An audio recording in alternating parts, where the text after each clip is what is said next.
어려울 때 친구가 진짜 친구라는 말이 있습니다. 내가 잘 될 때, 승승장구할 때는 주변에 사람이 많이 있어서 누가 진짜 나를 위하는지 알 수 없지만, 내가 위기의 순간에 어려움에 처했을 때 내 곁을 지키는 사람이 진짜 내 친구다, 그렇게 말할 수 있겠죠. 현대 사회에서 우리는 수많은 관계, 인맥 가운데 살아갑니다. 많은 사람들이 주변에 있어요. 저도 카톡 확인해 보니까 친구가 1195명, 1200명 정도 되는 것 같아요. 근데 그 중에서 누가 진짜 나를 위하고 내 친구인가 가늠하기가 사실 쉽지는 않다. 그래서 요새 관계에 권태감을 느낀다, 그 현상을 관태기라고 얘기를 해요. 조사를 해봤어요. 성인 남녀 2,540명 중에 이 관태기를 겪고 있는 청년들이, 성인들이 74%가 된다. 많은 경우에 그 관계의 홍수 속에서 진짜 나를 위하는 사람이 누군가 참 찾기가 어렵다는 거죠. 그래서 요새 관계 다이어트를 하는 사람들이 있고, 가지치기를 하는 사람들도 있고, 그런 것 같아요. 예수님을 따르는 수많은 사람들이 있었어요. 예수님이 기적을 행하고 먹을 것을 주고 이적 병자 일으키고 할 때 사람들이 예수님 주변에 많이 있었습니다. 잘 나갈 때는 많이 있었는데, 예수님이 십자가 지시는 그 자리에는 그 사람들이 다 떠나갔어요. 많이 그 고통을 당하는 그 자리에 예수님과 함께하는 사람은 정말 소수였다는 거죠.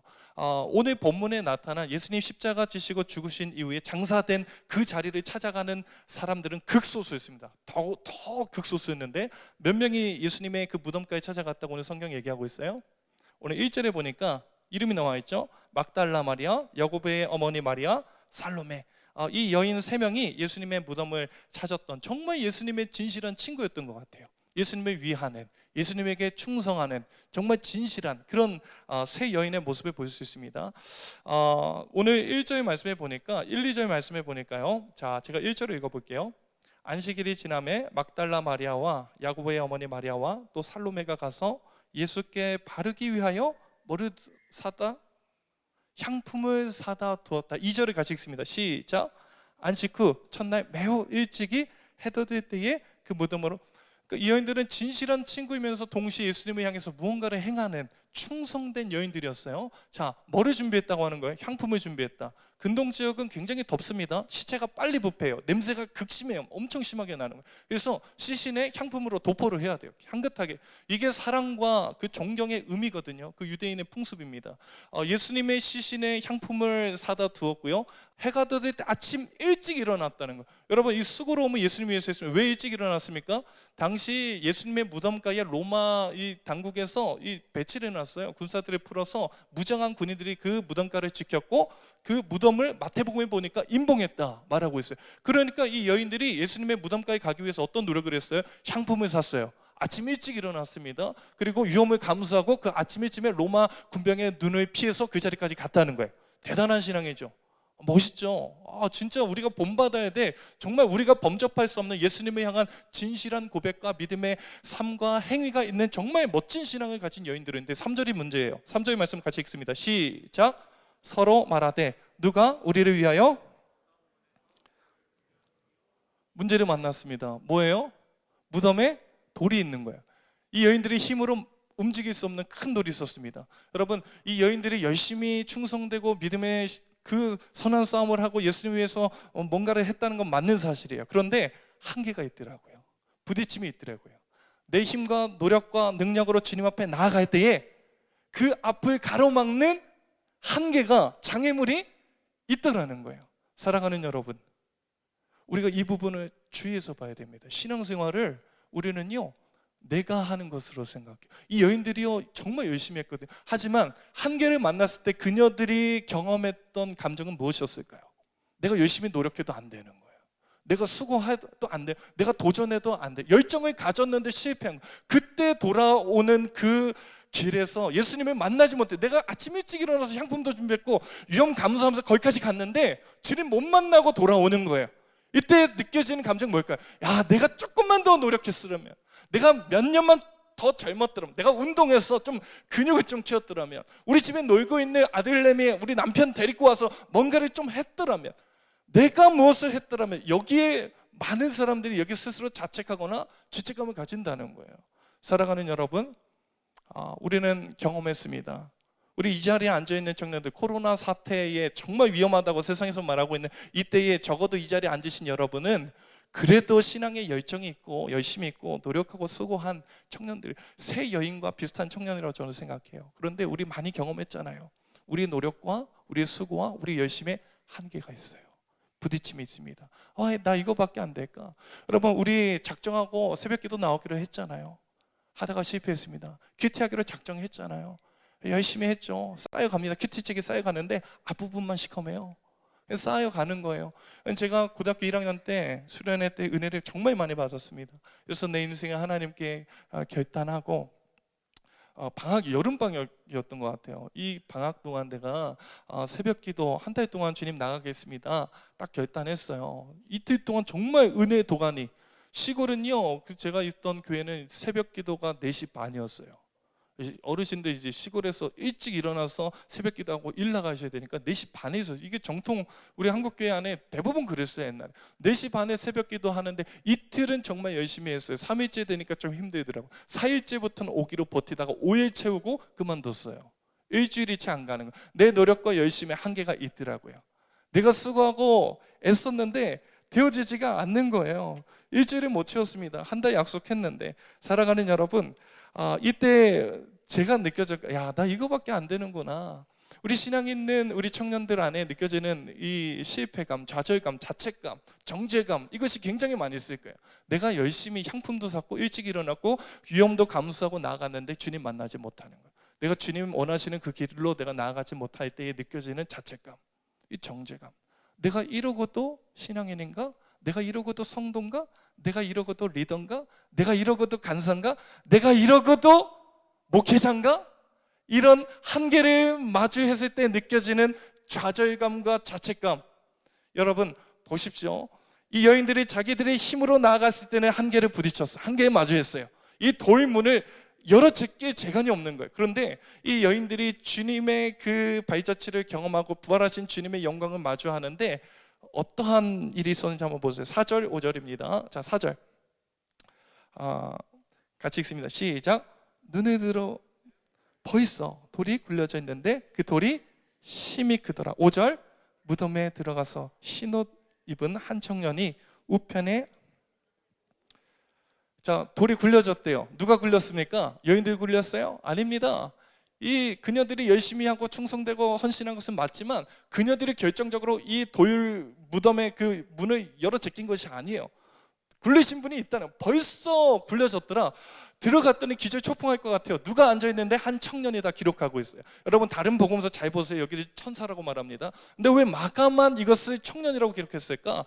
여인 3명이 합쳐도 열 수 없는 그 무거운 돌을 이 청년이 힘과 능력의 그 이미지를 상징하는 것 같아요. 한 번에 하나님의 천사가 확 열어 적길 만한 그 능력을 가진 천사, 문지기였습니다. 주님께서 명령해서 그 문을 이렇게 열어버리라고 명령한 문지기 같아요. 문지기 뭐 해야 돼요? 문 열고 가면 되는데 앉아서 있어요. 뭐예요? 이 여인들이 기다리고 있는 겁니다. 벌써 문이 열려졌고 천사가 기다리고 있고 기다리는 천사가 7절에서 이렇게 말하는 거예요. 7절입니다. 같이 읽습니다. 시작. 가서 그의 제자들과 베드로에게 이르기를 예수께서 너희보다 먼저 갈릴리로 가셨다. 여러분 보세요. 계속해서 반복되어지는 이걸 보세요. 표현해 보십시오. 벌써 무덤 문이 열렸어요. 이미 천사가 기다리고 있어요. 주님이 먼저 가셨어요. 한번 따라합시다. 벌써, 이미, 먼저. 여러분, 여인들은 향품을 샀습니다. 아침 일찍 일어났어요. 위험 감수했어요. 내가 내 힘으로 능력으로 주님 만날 수 있을 거라고 생각했어요. 코로나 사태 가운데 내가 주님 사랑하는 마음으로 사모하는 마음으로 이 자리에 나오면 은혜 받고 뭔가 열려지고 문제가 해결되어지고 내가 신앙생활 잘한다 생각하는 것 같이 이 여인의 모습과 같은 모습이 어쩌면 우리 모습일 수 있을 것 같아요. 그런데 이 여인들이 결정적으로 주님을 경험하게 되는 것은 여인들의 어떠함이 아니었습니다. 우리 한번 따라해 보겠습니다. 주님이 먼저 하셨습니다. 내가 아니라 주님이 먼저 하신 거예요.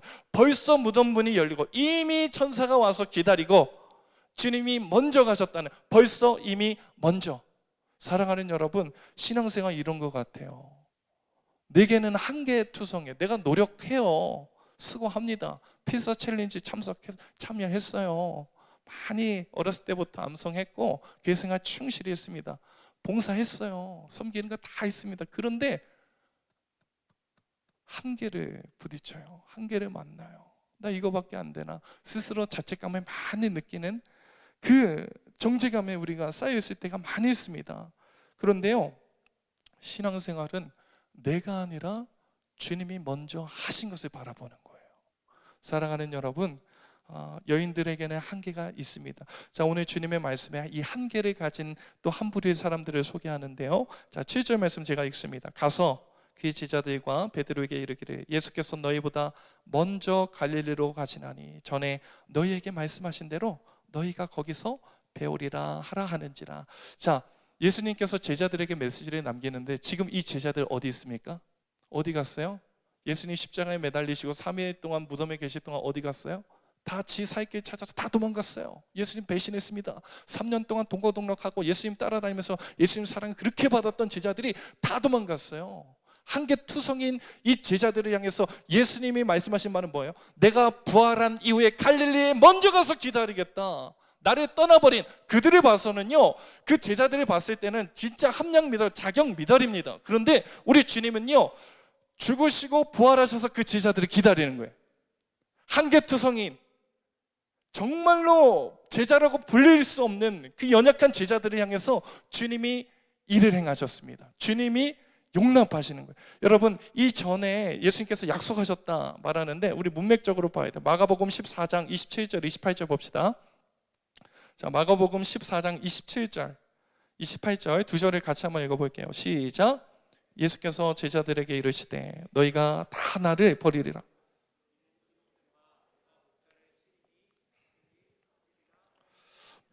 그러나 내가 살아난 후에 너희보다 먼저. 예수님이 제자들이 문제가 있는 거 알았어요, 몰랐어요? 배신할 거 알았어요, 몰랐어요? 알았어요. 너희들이 다 나를 버리리라. 그러나 이게 중요한 거예요.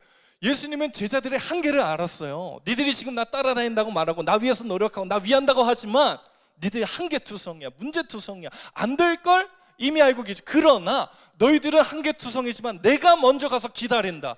부활해서. 여러분, 신앙생활은 내가 하는 것이 아닙니다.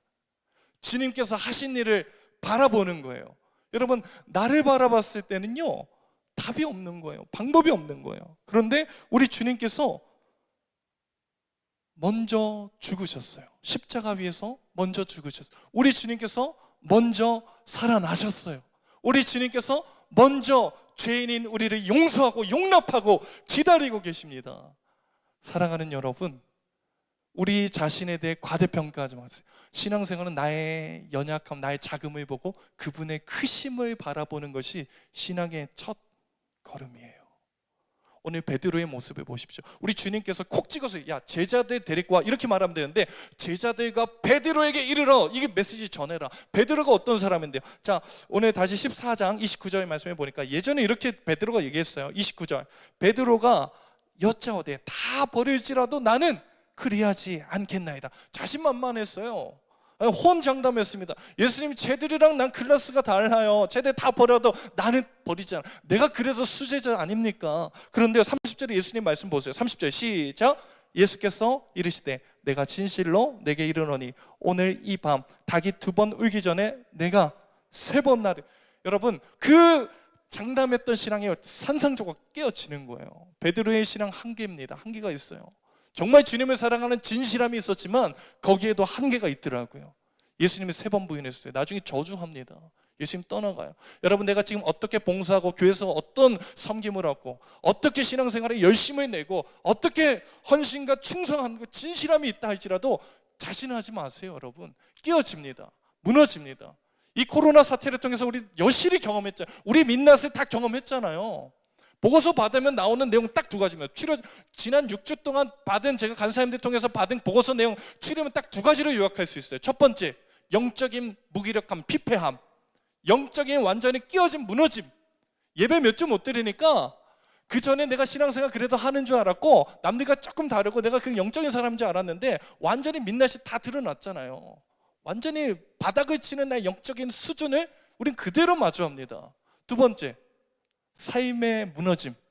삶의 자리가 내가 시간의 여유가 많은데 이 시간을 어떻게 쓸지를 모르는 거예요. 완전히 삶의 패턴이 어그러지고 아침 9시 10시 이렇게 일어나고 일찍 일어나요.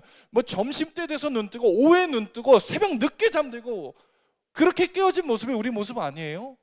오늘 베드로의 지금 호언 장담을 주님께서는 깨부시는 거예요. 야, 너 분명히 나 버리게 될 거야. 살아가는 여러분, 베드로가 열심내는 제자들이 주님을 따르는 이 세 여인이 주님을 향해서 향품을 사고 일찍 일어나고 위험을 감수하고 정말 놀라운 신앙이죠. 본받을 신앙이죠. 하지만 여러분, 성경이 주목하고 있는 것은 이 세 여인의 충성과 진실된 사랑의 모습이 아니에요. 거기에는 한계가 분명히 있다. 신앙의 시작은 내가 아니라 주님이 하시는 것이다. 목회자로서 참 부끄럽습니다. 저도요, 그래도 우리 청년들보다는 그래도 내가 낫겠지 생각했어요. 코로나 지금 사태 때문에 교회 새벽 기도가 지금 진행되지 않아요. 새벽 기도 진행되지 않아도 내가 그래도 내 영성은 지킬 수 있겠지 생각. 아니에요. 산상조각 났어요. 목회자도 새벽 기도 없으면 안 나가요. 개인 시간 가져서 기도 안 하게 되더라고요. 개인 묵상, 제가 설교 자리 이렇게 단위에 서서 설교 안 하다 보니까 말씀을 깊이 연구할 필요가 없더라고요. 리더 모임 안 하니까 제가요, 공동체 위해서 뜨겁게 기도하는 그 모습이 사라지더라고요. 리더들 위해서 기도하는 모습이 사라지더라고요. 왜 그런 눈으로 보세요? 마녀 사냥하는 것처럼. 여러분, 저만 그럽니까? 이 기간을 경험하면서 우리는 여실히 경험하잖아요. 나의 노력, 내 헌신, 수고, 분명한 진실함은 담겨있지만 거기에는 한계가 있다. 무너짐이 있다. 나 정말 연약한 사람이다. 사랑하는 여러분, 이 도입 무덤, 이 도입문을 굴리는 것은요, 내가 아닙니다. 주님이 벌써 굴려놓으셨고 주님이 이미 와서 기다리고 주님이 먼저 행하신 그 일을 바라볼 때에 우리 안에 진짜 신앙의 회복이 일어날 줄로 믿습니다. 여러분, 이 코로나 사태 때문에 가져지는 나 자신을 향한 이 정죄감, 자책감, 때로는 혐오스러움이 있을 수 있어요. 나 이것밖에 안 되는 인간이구나. 내가 신앙인인가? 나 그리스도인인가? 내가 믿음이 있는가? 더 심하게 말하면 내가 구원받은 하나님 백성인가? 나 이렇게 살아서 나중에 죽어서 천국 갈 수 있을까? 이런 마음이 내 안에 드는 이 시점에서 우리가 바라봐야 될 한 가지, 내가 하는 것이 아닙니다. 주님이 십자가에서 죽으셨어요. 먼저 죽으셨고 그분이 먼저 살아나셨고 그분이 나를 기다리시고 이런 나를 품으시고 용납하시고 나를 품으신다는, 여러분, 이 사실 안에서 우리가 주님을 참으로 바라보고 부활하신 주님 앞에 우리 신앙의 회복이 있기를 간절히 소망합니다. 자, 따라합시다. 내가 아니라 주님이 먼저 하십니다. 여러분, 이것은 신앙생활뿐만 아니라 우리 삶의 모든 영역에서 다 나와 상황과 문제를 보면요, 답이 없어요. 노답입니다. 막 마음이 답답할 거. 여러분, 신앙이 있다고 교회 다닌다고 근심 걱정 없어요? 어려움이 없습니까? 미래에 대한 염려가 없습니까? 여러분, 우리 정말 속이 터질 것 같고 답답해 미칠 것 같잖아요. 여러분, 이 세 여인이요, 예수님 사랑하는 여인들이었어요. 충성하는 진실한 신앙인들이었어요. 그런데 이들 앞에 이 장애물과 같은 큰 돌이 그녀들의 앞길을 가로막고 있더라고요. 문제가 있더라고요. 삶에 풀리지 않는 걸림돌이 있더라니까요. 우리 청년들이 겪는 걸림돌이 있습니다. 내 삶에 정말 내 힘에 내가 해결할 수 없는 한계와 그 무능력함을 경험할 수밖에 없는 그 걸림돌을 우리가 마주하게 됩니다. 이때 우리가 어떻게 해야 합니까? 여러분, 부활하신 그 주님을 기억하는 거예요. 여러분, 이 문제가 나만 겪고 있는 고통이고 아픔이고 슬픔이 다 아닙니다. 우리 주님이 먼저 걸어가신 길이에요. 주님이 그 돌을 굴려내셨고 그 주님이 먼저 기다리고 계시고 그 주님께서 먼저 걸어가신 그 길을 부활하신 주님을 바라보면서 우리가 걸어갈 때에 이 고난에 넉넉히 이겨갈 수 있고 고난 가운데에 힘을 낼 수 있는 거예요. 사랑하는 여러분,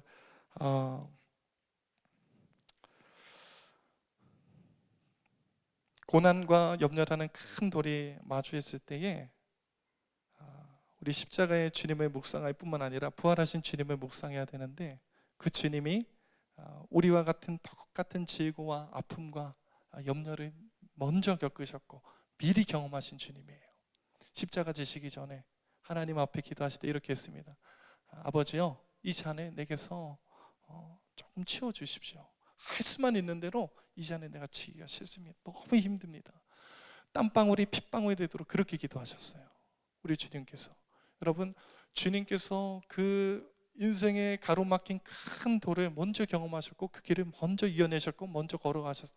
제가 이제 22살에 군대를 갔는데요, 군대 가기 전에 마지막 토요 청년 모임이었을 거예요. 그 모임 끝나고 이제 집에 가는 오르막길에 형 친구가 제 옆에 와서 이렇게 한마디 했어요. 정훈아, 군대 시간 금방 간다.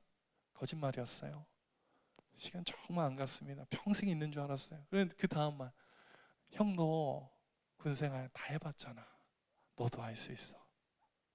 형도 다 경험해봤어. 너도 할 수 있어. 여러분, 그 말이요, 이 앞에 시간 금방 간다 이거는 완전히 뻥이었고, 그 뒤에 말이 진짜 군생활하면서 큰 힘이 됐습니다. 이거 경험하면서 훈련할 때 막 그 선임이 갈고 있을 때마다 우리 교회 형도 이거 경험했지, 다 이겨냈지, 우리 교회 형들도 다 이거 경험하고 걸어갔지. 그게요 정말 큰 힘과 위로가 되더라고요. 능력이 되더라고요. 저희 형은 저한테 아무 말도 해줄 수가 없었어요. 군대를 다녀오지 않았어요. 그래요. 저는 갔다 온 사람, 아파 본 사람만 그 아픈 사람을 공감할 수 있는, 우리 주님은요 죽음의 공포 앞에서 그 고난과 삶의 가로막힌 인생의 큰 장애물을 경험하신, 걸림돌을 이겨내신 주님이세요. 먼저 걸어가셨습니다. 우리 주님께서 그 길을 먼저 열어내셨습니다. 먼저 경험하셨습니다. 주님은 우리보다 한 수 위에 계신 분이에요. 언제나 한 발자국 먼저 가시는 분이에요. 돌이 열려져 있고 이미 기다리고 있고 벌써 주님께서 먼저 가신 그 길을 우리는 따라가는 겁니다. 여러분, 주님이 그 길을 이기시고 부활하셨다면, 우리의 모든 염려와 근심과 걱정을 알고 계신다면 주님께서 우리를 도와주시지 않으실까요? 우리를 위해서 주님께서 인도해 주시지 않으실까요? 여러분, 이런 말 있잖아요. 한 수 위, 그 바둑을 한 수 위인 고수를 이길 수가 절대 이길 수가 없어요. 여러분, 제가 2주 전에 북한산에 등산하고 왔는데 높이가 660m입니다. 고지가 660m 그 산봉우리 위에서 아래를 보니까 제가 별로 등산 좋아하지 않는데 가보니까 제가 쉬운 산 갈 때는 재미가 없어요. 조금 험난한 산 가니까 재밌더라고요. 깎아질 듯한 절벽을 아래로 보니까 좀 짜릿함이 있어요. 막 되게 스릴 있고, 올라가서 서울 시내를 보니까 그 막 빌딩 숲들이 뭐 레고 장난감 블록 같아요. 막 작게 보입니다. 여러분, 그 위에서 내려다 보니까 모든 것들이 관통해서 다 보여지는 거예요. 우리 주님께서 먼저 걸어가셔서 우리 고난의 길을 다 이겨내시고 먼저 걸어가셔서 벌써 이미 먼저 다 걸어가신 그 길이 주님께서 한 수가 아니라 몇 수백 수, 몇 수천 수 위에서 우리 인생을 전부 다 통찰하고 계시고 바라보고 계신다는 거예요. 사랑하는 여러분, 삶의 고민 속에서 주님이 먼저 하셨음을 바라보고 부활하신 주님으로 새 힘을 얻으시는 저와 여러분들에게 간절히 소망합니다. 자, 우리 다시 한번 따라해 봅시다. 주님이 먼저 하셨습니다. 그 주님께서 먼저 십자가에서 죽으셨고 먼저 부활하셨고 우리를 먼저 용납하시고 사랑하시고 우리의 앞길을 먼저 인도해 주시고 이끌어 가실 겁니다. 그런가 하면 우리 한 번 더 따라 합시다. 주님이 먼저 사셨습니다. 다시요. 주님이 먼저 사셨습니다. 부활하신 그 주님, 능력의 주님을 바라보고 정말 기뻐하고 감격하고 이 여인들이 정말 주님 안에서 행복했으면 좋겠는데, 이 부활한 주님의 소식을 들은 여인들의 반응이 좀 의아해요. 석연치 않습니다. 자, 8절 말씀 봅시다. 8절입니다. 시작. 여자들이 몹시 놀라 떨며 나와 무덤에서 도망하고 무서워하여 아무에게 아무 말도 하지 못하더라. 자, 표현해 보니까 먼저는 놀라고 떨었다고 말해요. 그리고 무덤에서 도망했고 또 무서워했어요. 그리고 아무에게도 말하지 못할 만큼 정말 무서웠나 봐요. 그러니까 이게 혼돈하고 공포감이 몰려오니까 이 정서적으로 너무 이제 다 꽉 막힌 블랙아웃, 완전 패닉 상태인 거예요. 여러분, 왜 그랬을까? 이 여인 충분히 그럴 수 있죠. 죽은 사람이 살아났다. 상식 밖의 일이잖아요. 우리 이성으로 수납할 수 있는 영역이 아니잖아요. 경험해보지를 못했잖아요. 이 죽은 사람이 살아났다는 얘기를 들으니까 이해가 안 된다는. 그런데 제가 질문을 던지는 것은 이 여인들은, 세 명의 여인들은 주님과 항상 함께했던 최측근이었습니다. 주님 말씀 누구보다 가까이서 들었고 수없이 들었어요. 예수님 계속해서 말씀하셨습니다. 십자가에서 내가 죽을 거다. 그리고 죽은 지 사흘 만에 살아날 것이다. 들었어요. 알고 있어요. 그러나 부활은 믿지 않았습니다. 여러분 정말 중요해요. 이것이 시사하는 바가 굉장히 큽니다. 여러분 우리가요 알고 있다고 믿는 것이 아니에요. 듣는다고 믿는 것이 아닙니다. 이 여인들은 누구보다 예수님을 사랑했고 따라다녔고 충성했고 헌신했던 정말 최고 엘리트 중에 엘리트 성도들이었어요. 그런데 부활은 믿지 않아요.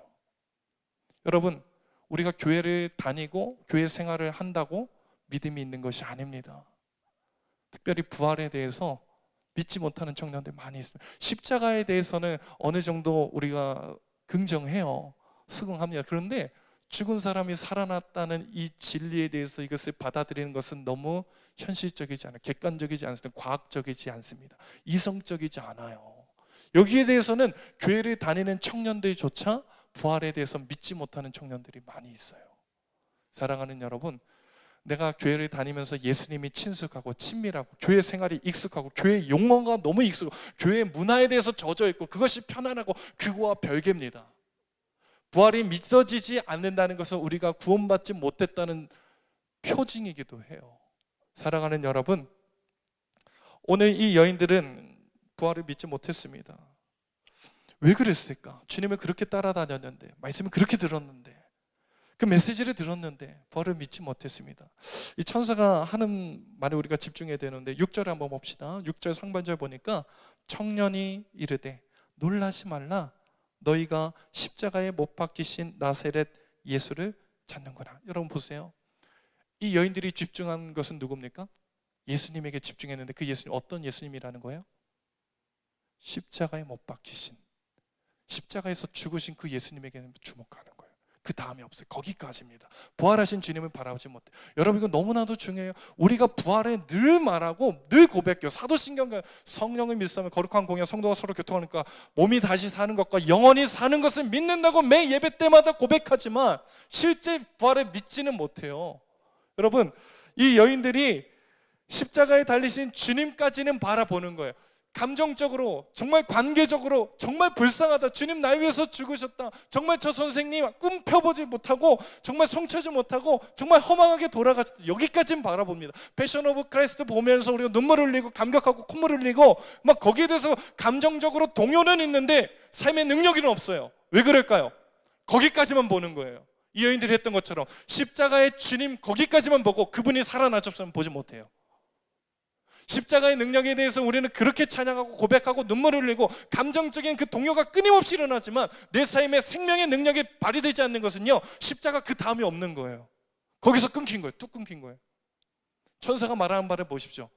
야, 니네가 십자가에 못 박히신 예수를 찾는구나. 거기에만 초점을 맞추는 거야. 그런데 말이야, 그분은 살아나셨고 여기 없어.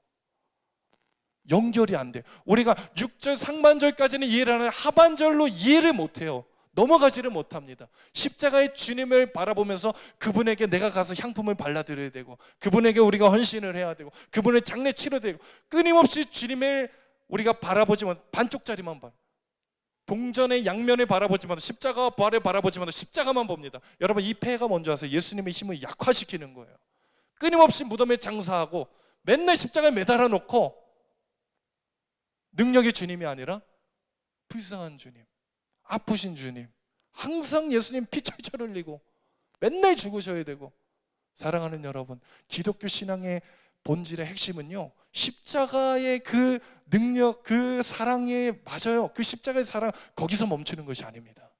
그 십자가의 사랑으로 인해서 죄가 구속된 것은 예수의 부활이 있기 때문에 우리가 죄에 대해서 깨끗해졌고 내가 그 예수의 생명을 얻은 자로서 나의 부활이 있는 것이에요. 사랑하는 여러분, 우리 한번 다시 따라합시다. 주님이 먼저 사셨습니다. 우리 신앙은 십자가에서 멈추는 것이 아닙니다. 한없이 주님을 약하게 만들지 마십시오. 여러분 감정적 동요와 거기에 대해서 우리가 정말 주님의 사랑을 느끼고 거기에서 멈추면 안 됩니다. 우리는 주님을 정말 능력의 하나님, 부활의 하나님으로 바라봐야 된다는 거예요. 오늘 이 천사가, 이 청년이 말하는 말을 잘 주목해서 보십시오. 6절 말씀 다시 봅니다. 청년이 이르되 놀라지 말라. 너희가 십자가에 못 박히신 나사렛 예수를 찾는구나. 그가 살아나셨고 여기 계시지 아니하니라. 이 부분이요, 제가 말씀 준비하면서 너무나도 감동이 되는 거예요. 그동안 저도요, 어느 순간 십자가의 주님 여기에만 집중했지, 그분이 살아나셨다, 여기 계시지 않는다, 여기에 대해서는요 부활절에만 생각했지 평소에 생각을 안 하는 거예요. 그가 살아나셨고 여기 계시지 않는다. 사랑하는 여러분, 우리 주님은요 죽음을 이기신, 사망 권세를 정복하신 능력의 하나님이신 줄 믿으시기 바랍니다. 저와 여러분이 믿는 하나님은요, 우리 주님은 약하신 분이 아니에요. 죽음에 정복당하고 죄의 사슬에 묶여 있으신 주님이 아니라 사람이 행할 수 없는, 우리 인간의 한계를 뛰어넘는 죽음을 정복하고 생명으로 부활하신 능력의 주님이심을 여러분 믿으시기를 바랍니다.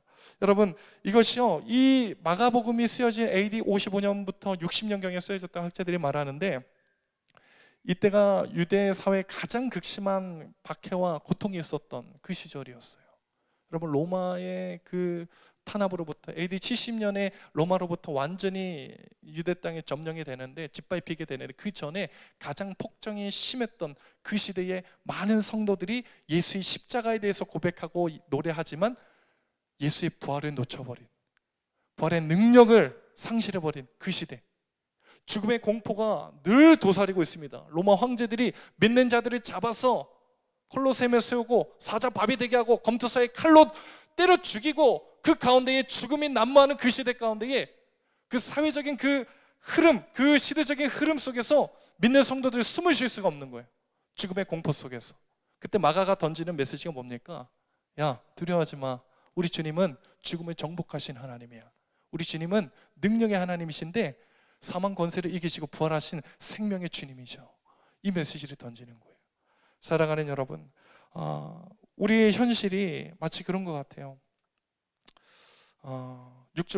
지난 6주간 예배를 쉬었습니다.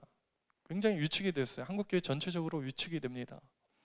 코로나 바이러스의 진원지가 교회인 것처럼 연일 매스컴에서 언론에서 그렇게 떠들어대는데 공정한 잣대가 아니에요.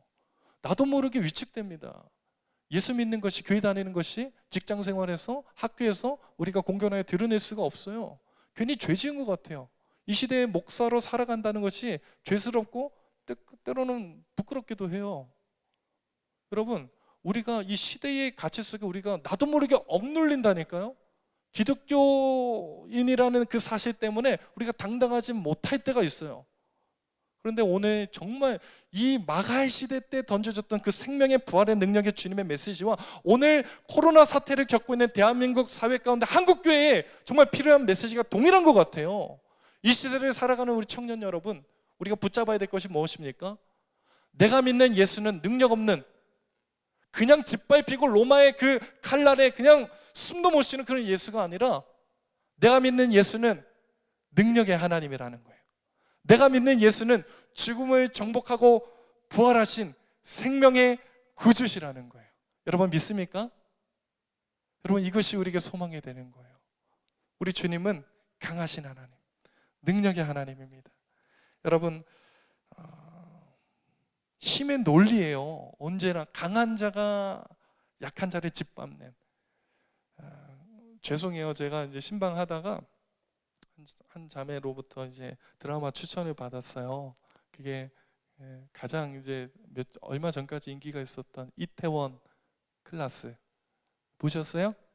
거기 보면 이제 대결 구도인데 이제 박세로이 누구예요? 그 배우 이름, 그 잘생긴, 저랑 비슷하게 생긴 그 배우 있는데 그 있잖아요. 그 박세로이와 이쪽은 요식업계 1위를 찍은 그 큰 그룹 회장인데, 그 그룹 회장이 늘 하는 얘기가 뭐냐면 약육강식.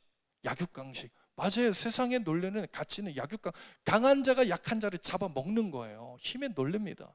우리는요, 세상 가운데 끊임없이 눌리면서 살 거예요. 청년의 시대에 돈의 능력에 짓밟히고, 쾌락의 능력에 짓밟히고, 내가 가지지 못한 가진 자에 대해서 눌리고, 끊임없이 우리는 눌리고 사는데요, 여러분, 우리에게 소망이 되는 것은 내가 가진 것이 없을 수 있어요. 돈이 없을 수 있고요, 좋은 학교 못 나왔을 수 있고, 내가 지금 좋은 직장 못 들어갔을 수 있어요. 그런데 내가 가진 가장 강력한 무기가 뭔지 아세요? 부활하신 예수의 능력이에요. 오늘 마가를 통해서 초대교회에 던져진 메시지, 오늘 이 시대에 동일하게 필요한 메시지라 저는 생각합니다.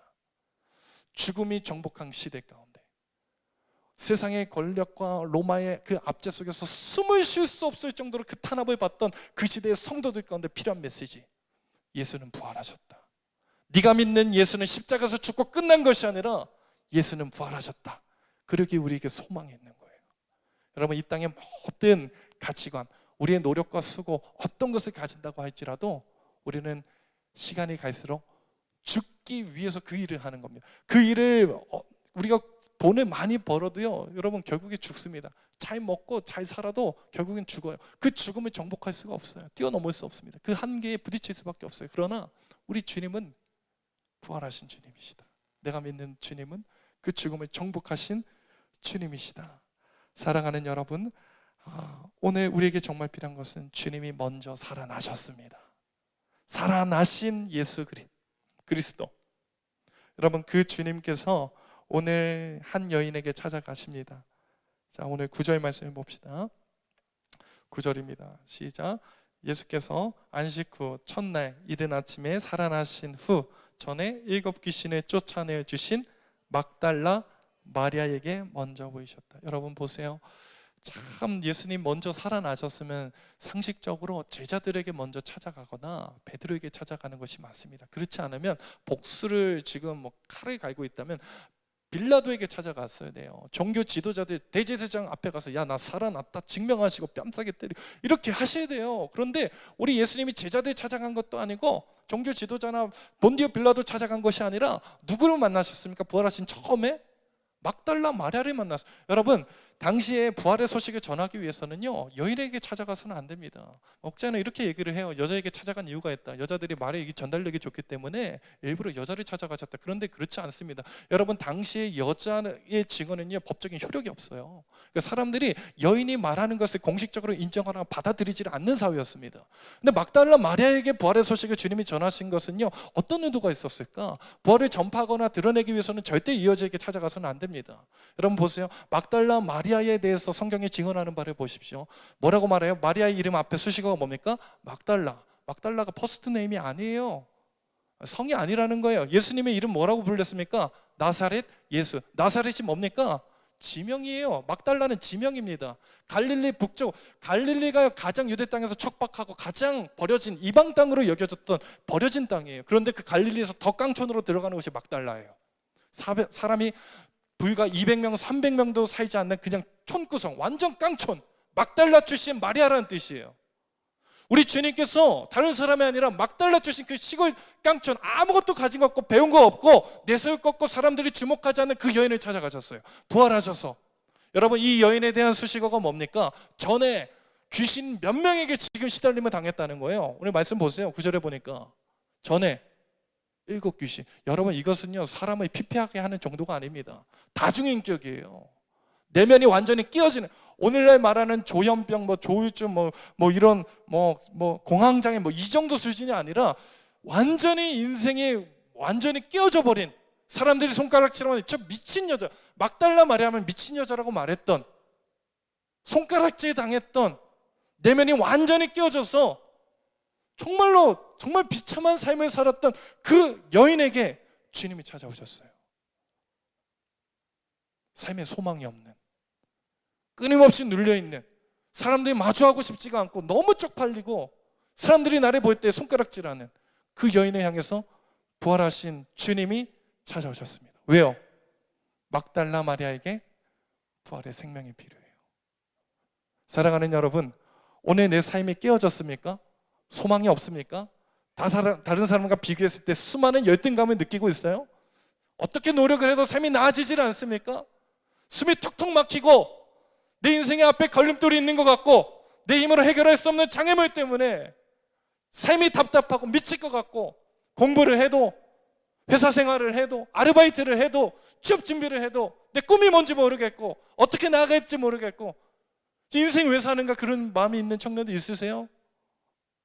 오늘 주님이 막달라 마리아에게 먼저 찾아가셨어요. 너에게 부활의 생명이 필요하다. 나는 죽음에 정복한 전능한 하나님이다. 능력의 하나님이다. 너의 삶에 내가 필요하다. 사랑하는 여러분, 우리 주님은 죽음을 정복하신, 먼저 살아나신 하나님이에요. 왜요? 그 생명을 내게 주시기 위해서. 여러분, 이 부활의 생명을 맛본 막달라 마리아는 삶이 완전히 뒤집어졌어요. 완전히 변화됐어요. 사람을 피해 다녔던 그녀가, 부끄러워서 내 주장을 할 수 없었던 그녀가 정말 비참한 모습에 열등감 속에서 정말 숨고 싶었던 그녀가 사람들 사이로 달려가기 시작합니다. 여러분 보세요. 10절, 11절 말씀 같이 읽습니다. 시작. 마리아가 가서 예수와 함께 슬퍼하며 울고 있는 중에 이를 알림해 그들은 예수께서 살아나셨다는 것과 마리아에게 보이셨다는 것을 듣고도, 사람들이 믿든 믿지 않든 상관없어요. 나는 기뻐요. 내 안에 예수의 생명이 있거든요. 내가 경험했거든요. 내가 봤거든요. 사람들은 나를 미친 여자라고 불러도, 내가 막달라 출신일지라도 상관없어요. 그 주님을 내가 경험했기 때문에, 그 생명의 주님을, 능력의 주님을 내가 경험했기 때문에. 여러분, 이 메시지가 초대교회 당시 얼마나 파워풀했는지 몰라요. 사람들이 마가복음을 통해서 성경을 읽으면서 하나님을 경험하고 부활하신 주님을 만나면서, 주님이 그 당시에 없었어요. 이미 승천하신 지 40년이 지났습니다. 그런데 이 부활의 주님을 붙잡고 나니까 죽음이 두렵지 않더라고요. 삶에 소망이 생기더라고요. 삶에 기쁨이 생기더라고요. 막막해요. 여전히 로마는 폭정 가운데 다스리고 있습니다. 삶이 나아질 기미가 없어요. 그런데 예수의 생명이 내 삶을 지탱해가고 이끌어가고 주도해가는 그 능력을 경험하는 거예요. 여러분, 초대교회 당시에 신앙생활하는 거 쉽지 않았어요. 오늘날 그 이상이었죠. 그러나 그 초대교회는 부활의 생명력이 있었어요. 십자가에 죽으신 무능력한 주님, 거기서 멈추는 게 아니라 그것을 뛰어넘어서 부활하신 주님의 생명을 소유한 공동체였어요. 사랑하는 여러분, 제가 참 마음에 감동이 있습니다. 뒤에서 예배 찬양을 하면서 우리 청년들, 제가 스티커 붙이면서 코로나 사태 때문에 얼마나 올까, 일부러 막 강요하지도 않았어요. 전화 돌리고 오십시오 얘기도 안 했어요. 각자의 선택에 맡기기로 했습니다. 이 가운데에 청년들 얼마나 힘들까. 믿음 가지고 있다는 이유만으로 세상의 질타와 스스로 막 떳떳하지 못함을 느끼는 우리 청년들을 생각할 때 참 마음이 아팠는데, 오늘 예배하는 그 현장 가운데 제 뒤에서 참 감사했어요. 여러분, 신앙인은요, 아무것도 가진 거 없어도 배짱 부릴 수 있어야 돼요. 내 안에 부활하신 예수의 생명을 소유했다면 우린 모든 것을 가진 겁니다. 내가 세상적으로 봤을 때 아무것도 가진 거 없고 사람들의 손가락질 당하고 무시를 당할지라도 부활의 생명의 주님이 내 것이라면 우리는 모든 것을 가진 거예요.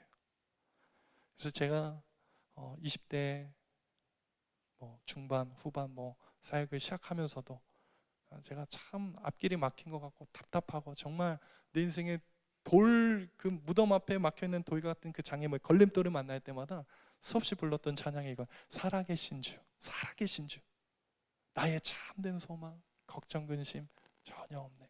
사랑의 주, 내 갈 길 인도하니 내 모든 삶의 기쁨 늘 충만하네. 사랑하는 여러분, 우리 이 찬양으로 같이 나갔으면 좋겠는데, 우리 이 시간 부활하신 주님을 생각하시면서 박수 치시면서 힘있게 고백하고 찬양했으면 좋겠어요.